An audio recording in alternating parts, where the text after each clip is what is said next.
예, 중심에 하나님 법을 품은 사람, 중심에 하나님 법을 품은 사람이라는 제목으로 하나님 말씀 증거하도록 하겠습니다.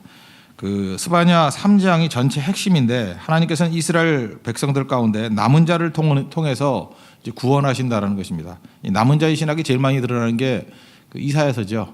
그 하나님께서 구원하신다 그럴 때 100% 구원 그런 개념이 아니고 항상 남아 있는 사람들 있잖아요. 남아 있는 사람들이 그게 정통을 유지해 가면서 그들을 건져내는 것을 구원해냈다 이런 식의 표현을 쓰는 겁니다. 그러니까 항상 주님께서는 이게 갈라지는 게 있죠. 남은 자들, 우리 겉으로 볼 때는 강한 자가 남은 게 아니라 약해 보여도 그 마음속에 하나님의 법을 품고 있는 사람들이 남은 자다. 그러므로 마지막 때 우리 교회에서의 사역의 목표가 뭐가 돼야 되겠습니까? 수도 필요하겠지만 구원받은 백성들의 수도 필요하겠지만 마음속에 눈에 보이지 않아요. 마음속에 하나님의 법을 가지고 있는 남은 자를 키워야 된다니까요. 그 남은 자들이 결국은 하나님의 모든 역사를 이끌어가는 핵심이 된다라는 것입니다. 그래서 오늘도 이 새벽에 나오신 성도들이 가슴에 하나님의 법을 품은 남은 자들은 축복이 임하기를 바랍니다. 당시에 이제 주류의 지도자들, 우리 이제 속기 쉬운 게 뭐냐면 역사를 이끌어가는 것이 이렇게 지도자들에 의해서 이끌어간다. 또 눈에 보이는 그 유력자들에 의해서 이끌어간다 그렇게 생각을 합니다. 그래서 절망하는 거예요. 근데 하나님께서는 그렇게 이끌어가는 게 아니라는 거예요.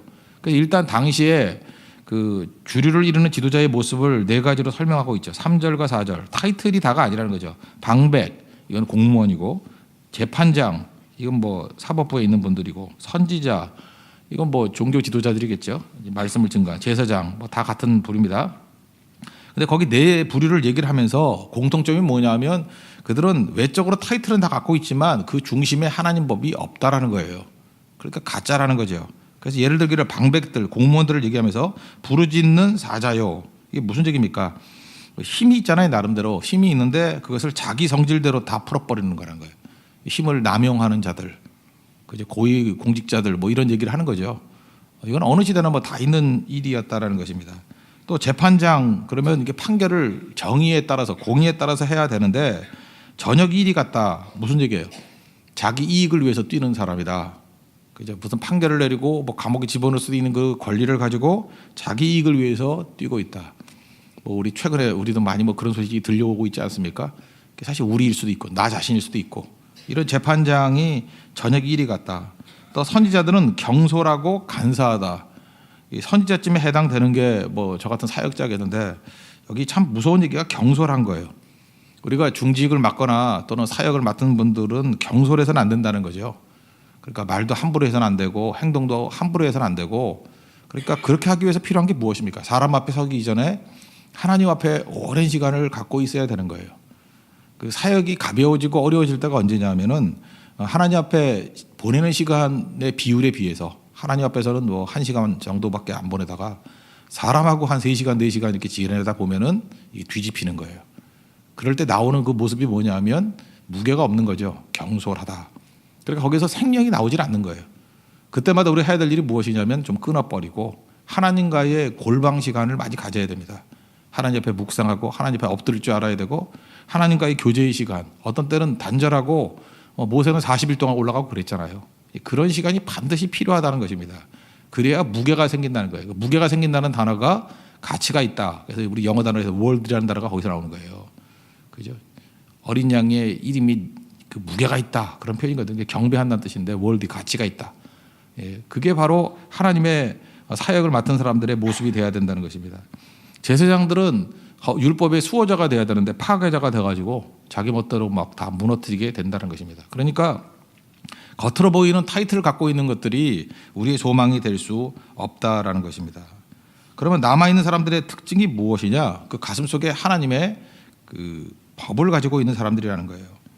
그래서 9절을 보시면 그때 내가 여러 백성의 입술을 깨끗하게 하여 그들이 다 여호와 이름을 부르며 한 가지로 나를 섬기게 하리니. 그러니까 그 시대에 남은 자의 특징이 뭐냐면 이 외형적인 걸 따지는 게 아니라 그의 마음속에 오직 하나님 한 분만을 부르는 모습이 있다는 것입니다. 언제나 한번 보세요. 그 시대에 보면 아브라함 시대에도 아브라함이 주류가 아니었어요. 근데 그 마음속에 하나님의 법이 있는 사람 세워지죠. 노아 시대도 보세요. 노아 시대에 노아가 그 주류가 아니었어요.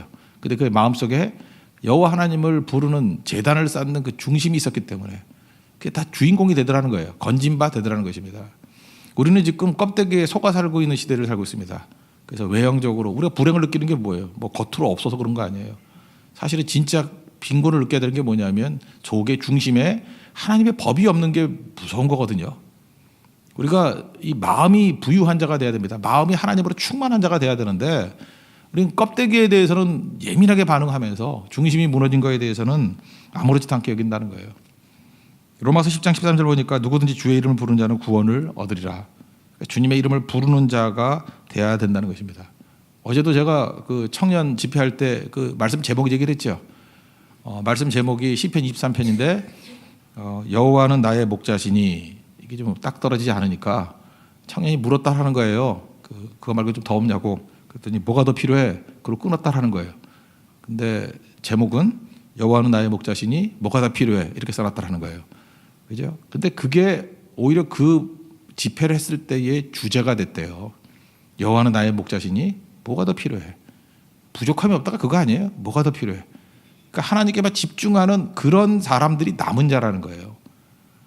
오늘도 우리가 여호와 하나님이 나의 목자시다. 이게 우리 사역의 중심이 돼야 되고 그 다음에 나오는 고백은 저절로입니다. 뭐가 더 필요해? 그런 인생이 되면은 그게 하나님의 법이 가슴에 있는 사람이라는 거예요. 근데 여기 지도자들의 모습들을 보면 뭐 지도자가 아닙니다. 사실 이게 이 네 개의 카테고리 안에 내가 다 들어가는 거예요. 내가 이러고 있다라는 거예요. 하나님 앞에서 주신 힘들 막 남용하고 지 멋대로 성질 부리는 데 다 써버리고 이익을 위해서 움직이는 저녁 일이 같고 그죠? 너무 경솔해요. 하나님 앞에 나가는 시간은 거의 없고 사람 앞에 서는 시간만 많이 가지려고 그러고 그러니까 인기 그러죠. 인기라는 게 허망한 건데 그리고 하나님의 율법을 세우기보다는 파괴자가 되어가지고 그 허둥지둥 되는 모습들이 이 시대의 모습이었다는 것입니다. 그래서 하나님께서 지금 부르시잖아요. 바벨론 포로 이후에 돌아와서 너희들 그죠? 이런 정결된 남은 자들 통해서 다시 나라를 세우겠다라는 거예요. 하나님의 나라를 세우겠다. 하나님의 그 계획을 잊지 마십시오. 하나님께서는 그 중심에 하나님의 법이 있는 사람을 보신다는 것입니다. 그러므로 우리가 여기서 꼭 붙들어야 될 것들이 뭐냐 하면 12절 한번 보세요. 여기 남겨두리니 남겨둔 자 13절에 남겨둔 자인데 여기서 이제 하나님 백성들에게 주시는 시각이 중요하다는 거예요. 그래서 시각을 볼 때 예를 들어서 그냥 내가 영화 한 편을 얘기해 줄게요. 이제 꽤 된 영화인데 신데렐라 맨이라는 영화가 있었습니다. 짐 브래독이라는 가난한 복서가 나오는데 그때가 이제 미국의 그 공황기이기 때문에 미국 이제 굶어 죽는 그런 상황이 되는 그런 상황이에요. 그런데 할 줄 아는 거는 이제 권투밖에 없는 거예요. 힘. 근데 이제 가난해요. 가난한데 아이들은 아내하고 아이 셋이 이제 굶어 죽어가고 있는 거예요. 그리고 너무 가난하니까 가족들이 다 흩어지는 거예요. 그래서 소세지를 훔친 아들에게 다시는 훔치지 말라. 그랬더니 아들이 그러잖아요. 제발 친척 집에만 보내지 말라고. 그러니까 집안이 같이 모여 살기만 하는 것만 해도 행복인 그런 시대예요. 다 흩어져야 되는 시대. 이 남자가 자존심이 있는 남자거든요. 괜찮은 남자예요. 근데 빈민구제소에 가가지고 몇 달러 더 얻으려 그러고 또 친구들한테 가서 돈도 빌리고 또 하여튼 뭐 여러 가지 해요. 그 다음에 뭐 생명 걸고 나가서 권투 시합도 하고 어떤 때는 비굴해지기도 하고 어떤 때는 당당해지기도 하고 온갖 것들이 다 보여요. 여러분 그 영화를 보면서 영화의 내용이 뭔지 아십니까? 짐 브래독이 얼마나 비굴해질 수 있는가, 얼마나 초라해질 수 있는가, 얼마나 또 자존심을 내세울 수 있는가, 그거 보는 거 아니에요. 그 많은 시간을 할애하는 게 뭐냐면 짐 브래독이라는 마음 속에 뭐가 있냐면 가장으로서의 가족에 대한 사랑이 있는 거예요. 중심에. 그 가장으로서 사랑이 있다라는 거예요. 그죠? 그 사랑이 그 어려운 시대를 이기는 원동력이었다는 거예요. 적어도 가장이라 그러면 가족에 대한 이 정도의 사랑과 희생이 있어야 된다라는 거예요. 그거 하나가 있으면 모든 환경에 대해서 짐 브래독이 어떤 행동을 취할지는 예측이 가능해요. 얼마든지 비굴해질 수도 있고요. 얼마든지 자존심을 버릴 수도 있고 얼마든지 당당할 수도 있고 얼마든지 목숨을 걸 수도 있어요. 그 해석이 뭐로 되는지 알아요. 처음에는 안 보여요. 그게 이 사람의 캐릭터가 뭔가 선한 사람인가 나쁜 사람인가 잘 모르는데 시간이 가면 갈수록 영화에 빨려 들어가면은 딱 하나만 보여요. 이 사람은 가족을 사랑하는 사람이다. 그의 가슴 속에는 가족에 대한 사랑 외에는 아무것도 없다.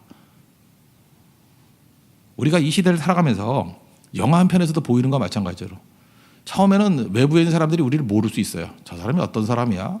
모를 수 있지만 시간이 가면 갈수록 이거 하나만은 선명해져야 돼요. 저 사람의 가슴 속에는 하나님의 법이 있어. 하나님 법이 안 보이잖아요. 근데 하나님의 법이 있어. 그게 보인다고요. 우리가 다윗을 볼 때 뭐 설교 여러 번 하지 않습니까? 이 모양 저 모양으로 다윗을 얘기하지만 다윗에게 있어서 가장 중요한 게 뭐예요? 그의 가슴 속에 하나님의 법이 있다고요. 그걸 하나님께서 귀하게 여기신 모습이었다는 것입니다. 그래서 스바냐서 3장에서의 그 결론적인 얘기들은 뭐냐면 어둠을 쭉 얘기하면서 이제 단서를 던져주는 거예요. 하나님께서는 남겨둔 사람, 그 사람을 통해서 하나님의 일들을 이루신다. 그러므로 너희들이 힘쓰고 애써야 될 것들이 뭐냐면 겉으로 드러나는 외형적인 모습들이 아니라 중심을 보는 눈이 있어야 된다는 거예요. 저도 이제 목회를 하지만 목회자로서 이렇게 영이 살아있으면 그 교회의 외형이 보이는 게 아니고 교회 전체의 중심이 보이는 거예요. 이 교회의 중심이 뭔가, 그 성도의 중심이 뭔가, 그게 보여요. 그리고 중심이 하나님을 향해서 이렇게 나아갑니다. 뜨겁게 나아가요. 그러면요, 어떤 고난이 와도, 어떤 뭐 비난이 오도, 어떤 난관이 있더라도 결코 넘어지지 않습니다. 그리고 그게 공유가 돼요. 그게 보이면은요, 흔들리지 않아요. 그 보이지 않는 그 마음을 위해서 움직이는 거니까. 그 외부인들은 뭐라 그러는지 알아요? 도저히 이해할 수가 없다고. 해석이 안 된다고. 오늘 하나님께서 우리에게 마지막 시대에 우리에게 주시는 귀중한 메시지입니다. 이렇게 외형적으로 껍데기에 추구하고 타이틀, 뭐 스펙, 이런 혼탁한 시대를 살아가고 있지 않냐? 그때 하나님이 보시는 걸 보라는 거예요. 하나님은 마음을 보시는데 중심에 하나님이 법이 있는 사람을 보신다. 그 사람이 남은 자고 그 사람을 통해서 일하신다는 것입니다. 스바냐가 드디어 이걸 봤습니다. 그래서 이제 다음 부분인데 마지막에 찬송을 하는 거예요. 하나님께서 그 남은 자들 통해서 일하시는 것들을 바라보고 비전을 바라보고 기뻐하고 이게 진정한 하나님의 생명의 역사구나 하는 것을 보는 것입니다. 이 눈이 열릴 수 있는 하나님의 거룩한 종 되기를 축원합니다. 모두 자리에 일어나겠습니다. 오늘도 우리 중심에 하나님의 법을 둔 하나님 백성 되게 해달라고 우리 기도하는 마음을 찬양하겠습니다. 435장입니다. 나의 영원하신 기여. 1절 하겠습니다. 나의 영원하신 기여.